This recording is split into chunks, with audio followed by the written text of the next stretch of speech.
বিরোধী দল পার্লামেন্টের ভেতর ও বাইরে দ্বিমুখী আচরণ করছে বলে অভিযোগ করেছেন প্রাণী সম্পদ মন্ত্রী শহীদউদ্দিন চৌধুরী এনে।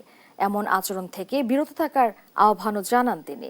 দুপুরে জাতীয় প্রেসক্লাবে নতুন রাজনৈতিক দল আমরা বাংলাদেশ আয়োজিত ন্যায়ভিত্তিক বৈষম্যহীন সমাজ গঠনে বিভাজন নয় ঐক্য শীর্ষক সেমিনারে একথা বলেন।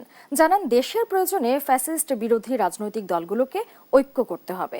কোনো অরুচিপূর্ণ বক্তব্য দিয়ে অনৈক্য সৃষ্টি করলে তার পরিণতি হতে পারে ভয়াবহ। এ সময় এনসিপি নেতা নাসিরউদ্দিন পাটোয়ারির মন্তব্যের সমালোচনাও করেন পানি সম্পদ মন্ত্রী।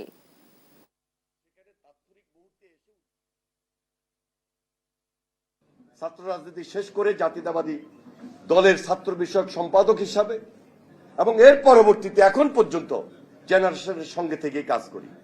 আমরা যদি খুব বেশি উদাত্ত আহ্বান জানাই, স্বাভাবিক কারণেই আপনি একটু বিপদগ্রস্ত হয়ে যেতে পারেন, কিন্তু এই রাজনীতি ত্যাগ করেন। এটা অপরাজনীতি, এটা মানুষ গ্রহণ করে না।